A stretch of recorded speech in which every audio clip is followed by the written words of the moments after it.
Hey everybody, I'm really excited about today's episode. I talked with Ali Goljahmofrad, and we had a really great conversation about building connection and contentment. We unpacked topics from his TEDx talks and his book, The Golden Connection.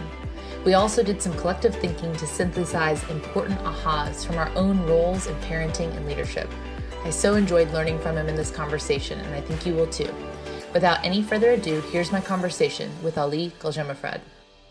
Welcome to the Building Thinkers podcast. I'm so delighted today to be joined by Ali Goljahmofrad. Well, we'll go ahead and jump right in. Ali, if you want to share a little bit about how we got connected and maybe those first couple moments, and we'll jump off from there. We got connected through what I'm going to call maybe my favorite 30 to 60 minutes of education, professional development in an atmosphere that if any of our students or colleagues saw us and they'd be like, wait, that was an education conference? So of course, South by Southwest puts on an education conference every year. The thing I love about South by Southwest is they're outside the box thinkers. They're very in touch with reality, with the needs of education today. So I don't remember the title of the event that we went to, but it was like an after conference event that focused on educators from New York, and they integrated hip hop into that space. I mean, that's the gist of it. We could talk for 2 hours about it and people still wouldn't understand the environment and the richness of that space. But that was our initial connection, right? In that moment, it is almost undescribable, and in the feelings and the connections that were so quick. I mean, everybody that I met at that particular event was so easy once I moved out of the corner of the room and started to talk with people to just go right in. That's just the best description I have for it. Easy to connect and a lot of authenticity, which perhaps is something we'll get into here in a little bit. Do you want to kick off with what do you build, and maybe a little bit of your backstory to introduce yourself to our listeners? A quick backstory is I grew up in small town farm country Idaho, small town called Rigby, Idaho, and I was very, very fortunate to have teachers and coaches around me that poured into all of the students. It was a strong community, and I think that has translated into my professional career as an educator. I started out in the math classroom and coaching soccer and basketball. I was there for 6 years, and then I transitioned to administration. Before I built students through math and student athletes through soccer, like using those as vehicles to build students, to build their executive functioning, their decision making, their confidence, their ability to be themselves. I think I do the same thing now, just through a different role. I hope I do, at least. I just have a different vehicle in which I do it. That's a very brief background, and currently what I do. I guess how I do it is a whole separate conversation. As I was thinking about this conversation, that really stood out to me is some of the work and conversations that you've done around authenticity, vulnerability, and happiness. And I'm wondering if we can zoom in for a moment on the happiness piece. So you have a TED Talk where you spoke about this happy when-itis. And I want to dig right into that. Maybe you can explain what happy when-itis is, and then we can go kind of back and forth around that concept. We can break down happy when-itis into like our whole life. We can break it down into a year, into a semester. So the idea of happy when-itis is I will be happy when some future event takes place. And we do that over and over and over, and before we know it, some length of time has passed, and we look back 5 years and we're like I've just not wasted, but maybe wasted 5 years of my life waiting for something to be happy. So the example that I often use is like when a high school student that says, when I graduate high school, I'll be happy when graduation's over, because then I get to go to college. But then you get to college and life kind of punches you in the mouth and you're like, man, I guess college wasn't what I thought it was going to be. I'll be happy when I get into my career, because then I'm going to have money and it'll be less stressed. But then you get into your career and life happens. I'll be happy when I get the promotion, when I get settled. And it's like, no, like you can happy when-itis your entire life away. And I think people do that primarily because of expectation, or it's expectation or lack of perspective. And I don't know if it's 50-50 or 60-40, but it's an interplay of those two things. Wanting the day to meet some set expectation that we didn't set, that the world around us sets, and our lack of perspective to take like a half a step back and say, no, I can be happy today even though I don't have A, B, or C because of these other factors. It's making me think of kind of the opposite of that as gratitude, of course, and we know that there's much research around you can't be grateful and anxious at the same exact time. And so there's a lot of work around gratitude as to combat anxiety. And so I was just thinking of what you were saying about the expectations. I think a piece of that I've seen is in a culture of marketing and a culture of consumerism. This is not a knock on broader capitalism, but just the concept in particular of marketing as though we are lacking something. Like, that's the premise of it, right? To convince people that they're lacking something, be it, anything from inner peace to like sneakers, that there's something on the other side of this purchase that will. So the expectation is when I get this thing, or when I get this, we've been talking about like experiences too, or when I have this promotion or things like that. But similarly in products, when I have this, then I will be whatever. It works for about 30 seconds or a period of time, depending on what that may be, until it doesn't. And then what's interesting is that ongoing cycle. And so this seems to me one of those things that once you can intellectually understand, it seems like, okay, now I've got it. And I think this is one of those concepts that I've intellectually understood, I've spiritually understood, and yet I find myself going back into the false premise that I know not to be true. So with that in mind, is there anything that you've done, either personally or professionally, like on this topic, to help stay in the place of not just understanding that concept, but acting it out in life? Does that make sense? That's a good question. Yeah, no, it makes perfect sense. And I think that so you hit the nail on the head with the marketing thing, right? Like you can find some inner peace from some external item, which is absolutely asinine to think. But it's like we're conditioned to think that, and I'm a victim of that. Absolutely, like I'm not immune to that. So you ask the question, like, how do I stay in this, like the proper headspace? And the answer is, I don't always. I fall into negative headspaces. And I think, so that's something too that I want to be careful of, that it's easy to get mic'd up for 30 minutes and talk about ideals and not find the fact that sometimes like life can suck, and you can be anxious and you can be depressed and you can feel like garbage, and you can look at your career path and feel like, boy, that's a dead end. Or you can like look at your relationship and be like, the last 6 months has been tough. But then, so then to hear, there's the bells again. I hope it's not too disruptive. Tell us about the bells. Tell us where you are real quick. So I'm in Spokane, Washington, on the University of, or Gonzaga University's campus.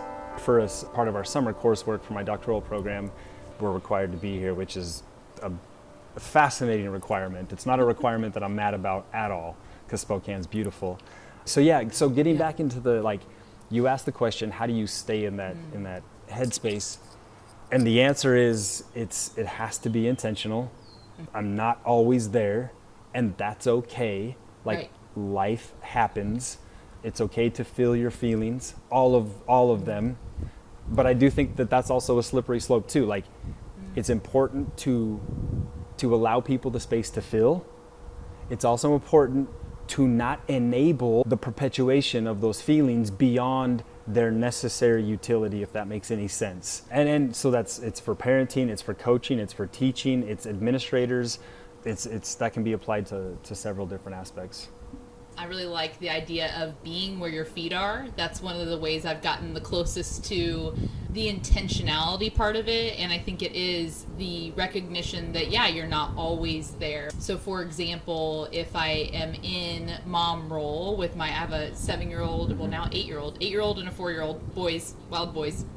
And there are times when I'm still, because I love my work, I love creative work, it's sometimes still marinating around in the back of my mind when I am, back into parent mode. So that be where your feet are has helped me if I'm cross applesauce on the floor with them, playing with their Bluey toys or whatever, then I try to really be there. And when I do get kind of to the root of why my mind would be somewhere else, it goes back to the happy when-itis. I'm trying to pursue some goal. I could always have another goal. I could always have another to do. Yeah. Like really putting boundaries on what success looks like for me in a day has been some of the most helpful kind of internal work that I've done. I don't know if any of that resonates. Yeah, it does. It resonates a lot, and it's something that strikes a chord with me because we have a 4-year-old and a two and a half year old, and 19 months apart at this stage, it's so easy to get into the headspace of like, this sucks. They are being turds today, and they've got crazy energy, and they're fighting, and we haven't had a full night's sleep in 3 days. But there's two thoughts that I had when you were talking about this. And again, this applies to leadership in all capacities, from parenting to principals to whatever. The first one is, there's a quote by a guy named Taylor Mawley, who's an educator. I think he's a writer, poet, and he said something to the effect of, this isn't verbatim, but something to the effect of, today I was a good father. I didn't change the world, but I was present and a witness to joy. Oh, I love that. Yeah, and when I read it, I was like, man, that is all it takes to be a good father. Just be present. Don't overcomplicate it. To your point that you were talking about earlier, that sometimes we try to make complex what is meant to be simple.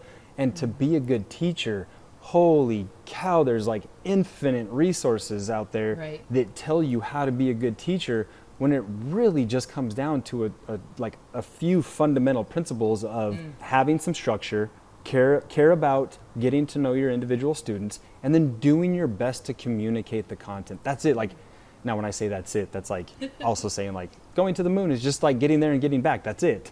There's a lot of complications and dynamics in that. I just finished the Shauna Niequist book. I guess I haven't learned that yet. And she talks about some advice from a parenting expert that was essentially, people have worried about their kids for millennia, and mostly they turn out all right. And if you just do this one thing, and she talked about whatever they are enchanted with, be enchanted with them. And that stood out to me a lot. I've been thinking about that a lot because I know way too much about Pokemon characters. I went to a Parker McCollum concert a couple weeks ago. I went because my 8-year-old saw him at the Houston rodeo and now dresses like him, like is singing the songs, and so we had an opportunity, so we did that. I love kind of synthesizing and thinking about some of these concepts. Enchantment, it works because you are becoming present in that moment, truly allowing yourself to play, with your children. And then I can see that again going into education and into my own classroom with my students, when I really was curious with them, when I didn't know how the experiment was going to turn out, when we were really exploring together. That those were some of the most beautiful moments of teaching as an art, because I was deeply immersed in that curiosity, and I like this word enchantment with them. That point just reminded me of the second idea. I saw somebody write something to the effect of, never say no to playing with your child or engaging with your student in this case. Never say no to playing with your child. One day will be the last time they ask you to play with them. And that one hit me because, as well as I do, if you're in education or a parent, like time goes like that. The days are long, the years are fast. The enchantment with those you lead. So whether whoever's listening to this, whether you're a parent, a principal, a coach, you lead a business, you lead a group of people. Maybe it's one person, maybe it's 1,000 people. But for the people that you lead, this idea that they'll be as interested in your wants and needs and desires as you are interested in their wants, needs, and desires, like that's true. And that's not to say we engage or become enchanted for transactional reasons, like, I care about this only because I think it's gonna give me a return. If you're genuinely curious about people, you'll develop an appreciation for what moves them, and thus it'll make you more influential on them or for them. Simple principle to understand, hard principle to actually apply. So this idea of enchantment, is usually a word that doesn't come into this space. And so it really resonated at first with me in parenting, but now as we're talking about it, I'm seeing how really beautiful it could be in learning to think about what would our learners be most enchanted by? Either in, like, where could we really make a connection with the learning that we're after and what's really going on in their lives that, and sometimes you have to be in a certain swim lane and you can't always be so relevant to everybody. However, I think depending on what those objectives are, there's a lot of missed opportunity in making connection, either sometimes simple things like pacing or pre-assessments or allowing people to really do choose your own adventure type learning with things that'll be most meaningful to them, or choose when they work on said learning. So anyway, that's a couple different pieces of spaghetti there, but that's where I went. I feel all of that. It's making me think of the question in terms of enchantment. How can I apply my most memorable learning experiences, which are often like mistakes and negative experiences, right, or less than favorable experiences, which requires vulnerability. How can I apply my most valuable learning experience to what this person is bringing to me? How can I apply this learned principle to, in your case, Pokemon, to this student situation, to what this student is sharing with me? I think the ability to draw connections between my experience and your experience creates a relationship, and thus power to, it provides a richness in the dynamic that otherwise wouldn't be there. But it does require a willingness to share, and definitely an element of being vulnerable. I wonder if we can build on the vulnerability piece, because many times I see leaders who think they need to always be the expert. They still have a little bit of the, people are coming to me and I need to know. In the last several years, nobody knew exactly the right way or the right approach to handle many of the dynamically changing circumstances that were coming our way. And some decided to say, okay, I'm gonna join in and really empower the people that I'm leading to come together and kind of build this, inviting others into the decisions, and others did it alone. What I'm wondering is, maybe let's talk a little bit about vulnerability, about where we get that right and wrong. Mental frameworks almost we can carry forward with us. John Acuff talks about taking concepts and giving them handles so we can carry them with us. I almost think like if we can get at in our conversation some handles around vulnerability that can help us in work and life. What are some of your thoughts around vulnerability and leading out in that? So a thought I have is that you cannot give me one single influential leader in the last 10,000 years of recorded history or whatever that hasn't stumbled at some point. So they didn't, in that moment, it was either lack of intelligence or lack of information or lack of execution. Sorry about, actually, I'm not sorry about the bells. I don't know how disruptive they are on your end. They are really nice. They're very nice. I'm keeping them in. So yeah, there hasn't been somebody who's made any significant impact on a person or a society who lacked information or execution at some point. What does that mean for us? What's important is we can point out literally any influential figure in history and say there was at least a moment of like lack of information or lack of execution. So what does that mean for us? Like, that means we don't have to be perfect. That means it's okay for a leader, a central office personnel, a teacher, a coach, a principal, a superintendent, a mom or a dad or whatever to say, man, that's a really good question. I'm not quite sure, but I can work on getting you an answer. Because we don't need our leaders to be all-knowing. We need them to be resourceful. We need them to be partners in finding solutions to problems that we have. That's it. And I would just say, beware of anybody who says otherwise. So I think that's our first handle.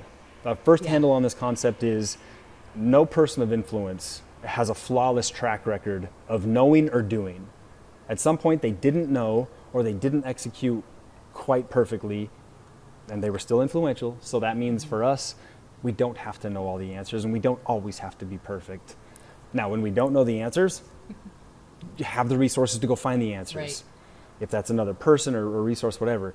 If we didn't execute perfectly, well, sometimes that means we have to go back and apologize or go back and clarify. But starting there kind of takes away the pressure of, okay, I don't got to be perfect.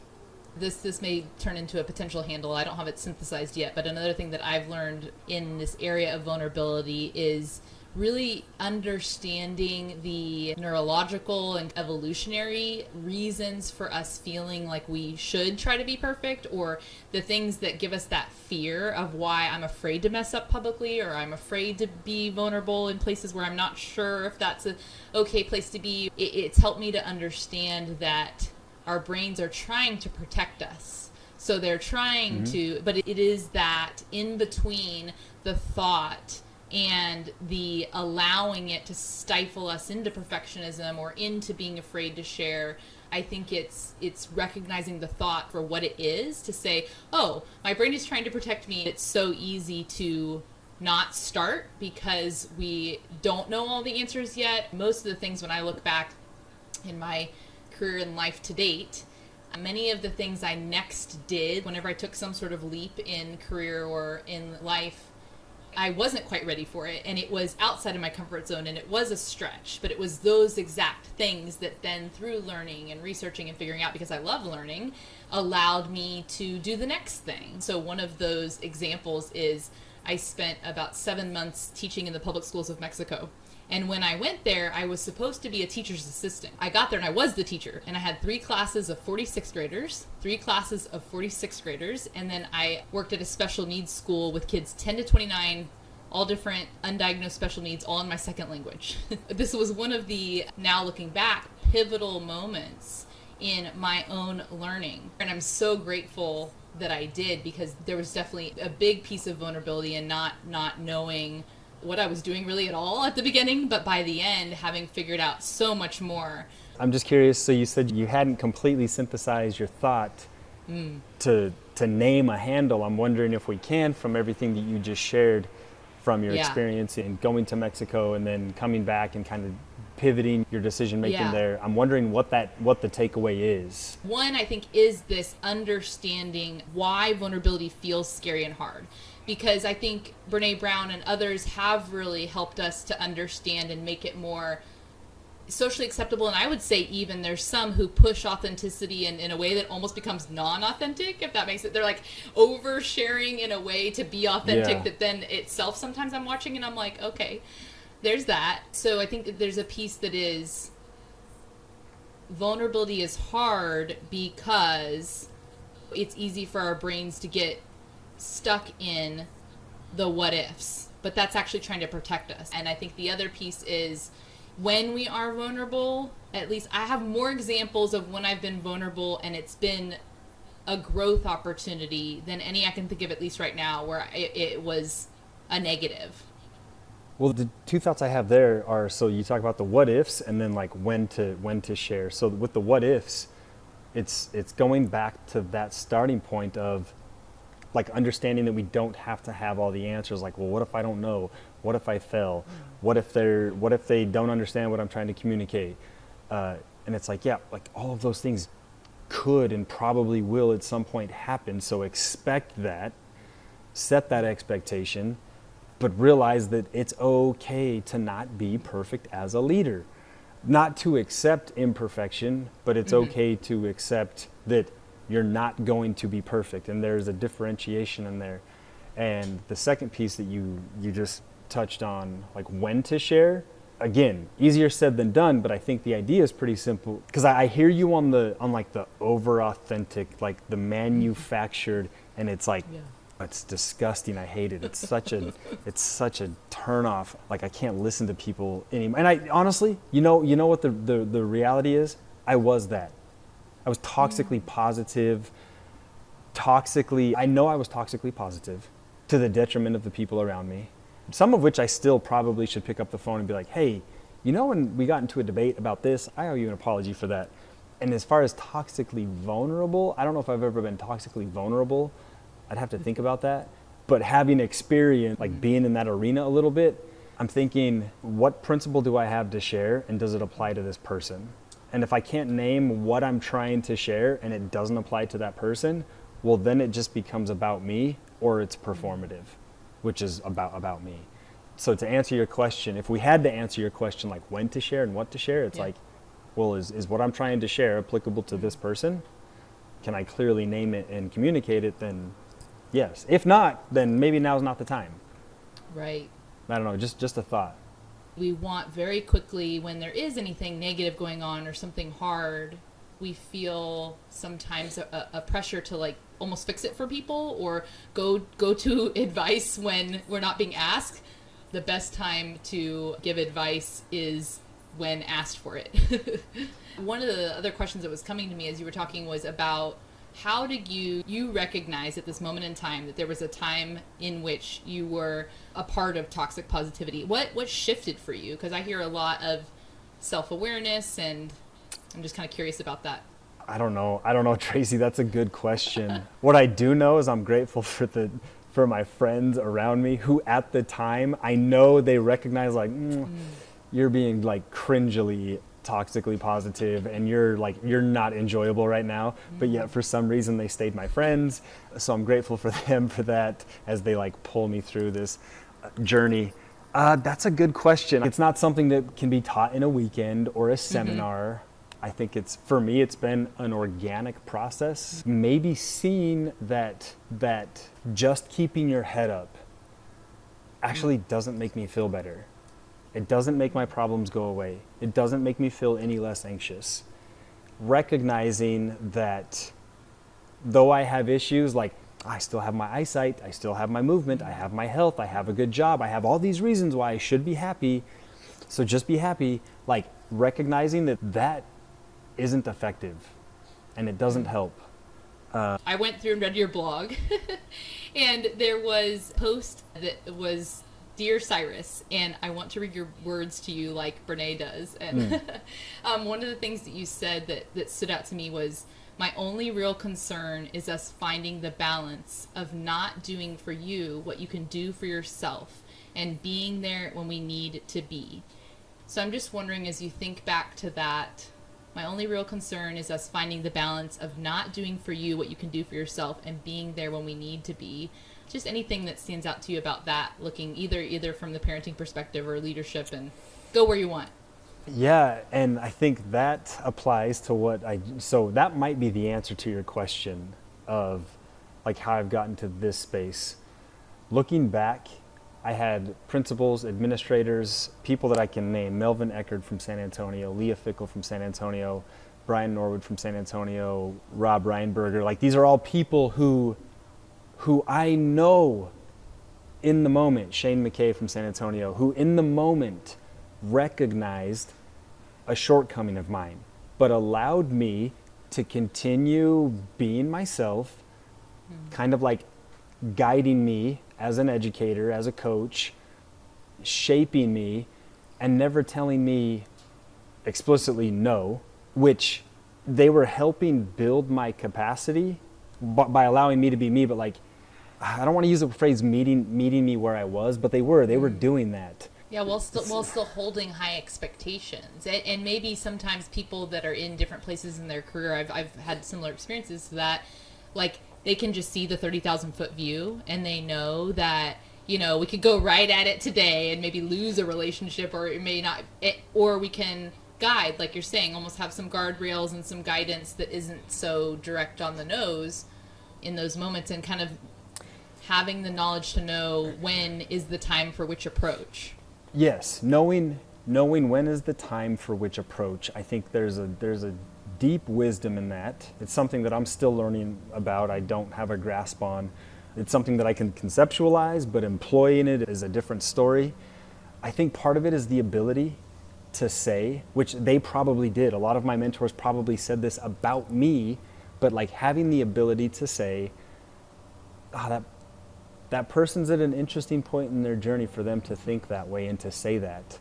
And being able to say that when we vehemently disagree with people, like when we so fundamentally and polarly like disagree with people, rather than the emotional response of, well, that they're freaking stupid. Well, they obviously have missed the mark. Instead of doing that, having the ability to step back and be like, I wonder what's gotten them to that point in the journey, and how can I get them from their point B that I fundamentally disagree with to a point C, not point Z, but how do I get them from point B to point C? Because that's progress, that's success.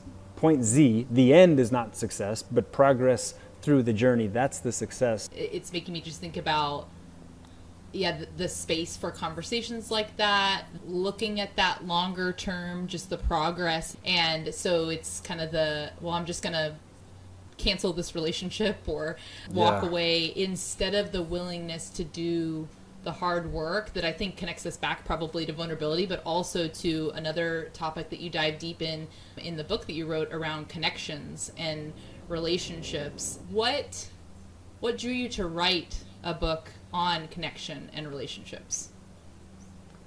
Curiosity. I think it was like kind of a goal too. Like I've never thought of myself as a writer. So just being able to conceptualize something and then to see it come to fruition. And I heard a quote by a guy named Jim Rohn, not Jim Rome, the sports guy, Jim Rohn, who has since passed away. He said, write a book like not for what it will contain, but for who you will have to become to finish it. And I thought that was a really interesting way to look at it. And so I did. I wrote that book in a closet in our house, this like 3 foot by 4 foot space that got so hot so fast. But I I had a goal of basically 1,000 words a day, and I wanted to write it in 30 days. And I did about that once I started writing. I will say this too, about my book, which is gonna sound crazy. Like in hindsight, like that, I'm so glad I did it. It is an accomplishment that I'm proud of.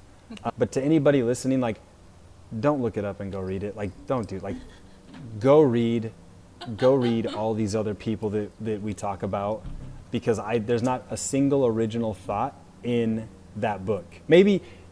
No, there's not one. I was gonna say maybe one. No, I'm being serious. But there's I'm being nothing serious. new under the sun. I feel like that in many books, like it, and I think sometimes the more you read, the more you realize that many great authors are pulling from all these different places. But I am okay. I'll let you continue. Okay, that's fair. No, that's fair. That's fair. Would you like to share 3 books and 3 podcasts? So, books. First one, hands down, is by a guy named Paul Kalanithi, who was an up-and-coming neurosurgeon at Stanford, who in his mid-30s found out he had stage 4 lung cancer. And it's the most beautifully written, ultimately tragic book. He dies, or he died. And the epilogue that his then wife wrote, it's grounding and it's recentering. And when I read that book, it like, it strips away the noise of life, and it puts into perspective of just how finite things are. If somebody said, why should I read that book? I think the answer is because it will recenter you in a way that very few other books can. And it's the most recentering book I've ever read. I read it probably about once a year. So that one for sure. When Breath Becomes Air by Paul Kalanithi. It's a must read. The second book also has to deal with death. I don't mean to make it too dark, but it's by Marie Tillman. It's called The Letter. Marie Tillman, her husband was Pat Tillman, former Arizona Cardinal, Arizona State Sun Devil football player, who left the NFL to become an Army Ranger after 9/11. And then he was killed by friendly fire it's a terrible story. But her book covers this letter that he wrote to her, a just in case letter. Just in case I die, which he ultimately did, I need you to do these things. And again, it's on the other side of the spectrum from Paul Kalanithi. Like Paul Kalanithi wrote his book within 2 years of his diagnosis, and he passed away. Marie Tillman wrote it from the other side of somebody who's going to continue their life once life has been cut short. And that too is recentering. And it's very sobering. The third book I would say it's a lot lighter, although neither of those books are heavy. They're not heavy reads. They're very centering. The last book, I can't remember the author, but it's called My First Coach. It's a book about high-level athletes and their fathers, their first coaches. So Peyton Manning, he was coached by Tony Dungy, this high-level coach, but his first coach was his father, Archie Manning. Just a good read, just a good father-son read. So those are 3 books that I would suggest. Podcast, you said? Yeah, or anything else. I mean, courses, podcasts, anything. You know, I can recommend some podcasts. Ben Bergeron, he's a CrossFit coach who's big on fundamental leadership. I love some podcasts that people they would probably cancel me for listening to. I love Jordan Peterson's podcast. I don't love everything Jordan Peterson says. I disagree with a lot of the stuff that Jordan Peterson says, but I love his podcast because he makes me think, and he brings me into a space that I don't necessarily agree with, and I have to think and reason my way out of it. And if I can't, I have to have the humility to say, I guess I'm not as sure in my thought as I thought. And that to me is also sobering. Here's the important thing about content: books, podcasts, music, whatever. I think the important thing is, if you listen to one arena, you need to listen to something from another arena. And it's imperative. Otherwise we get into echo chambers and we become so one-dimensional that we're not interesting. We get reduced down to mouthpieces of people who don't care about us. And not to get too political, but that's what I think, actually, let's get political. I don't know. Yeah. So we can have the ability to say, that's interesting. I wonder why Bill Maher said that, or Ben Shapiro said that, just to use some names that I know are controversial, I don't necessarily agree with that idea, but I wonder how he got there. And I wonder if I were in a room with him, how I could objectively have a discussion with him. Anyway, So not some specific recommendations, but the recommendation of have a range. I am consistently wanting to be in spaces where I could say, that made me think in a new way. Would you now tell people where they can find you? Where are you interested in connecting with folks? Is there anything you enjoy discussing? Where can they find you on the socials if you want to be found there, or anything else? Yeah, I think I'm a lot less active on social media than I used to be over the last couple of years. Kind of just faded away. I'm still on it, and I still see. I guess that's how we connected post South by Southwest.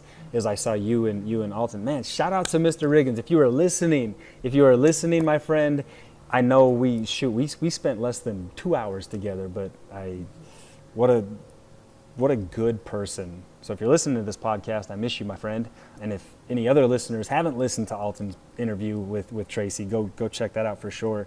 So I guess Twitter is my primary social media, Twitter, Instagram, just my name. There are 2 Ali Goljahmofrads in the world, me and my uncle, and my uncle's not on Twitter or Instagram, so pretty easy to find. I don't share a lot of content, but I definitely engage with people there.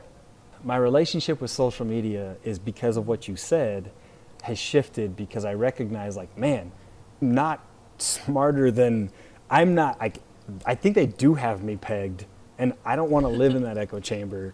That's why I exist there, but I don't engage a whole bunch over the last couple of years. I think a lot of that too is a product of, so I said I'm at Gonzaga, I'm halfway through my doctoral work, and there's a lot of, we hear this term unlearning a lot in a lot of different conversations, and it's been a big part of this program is I'm unlearning some things, some systems, beliefs, and processes that I had because of my biases, because at the end of the day, this is a male-heavy society.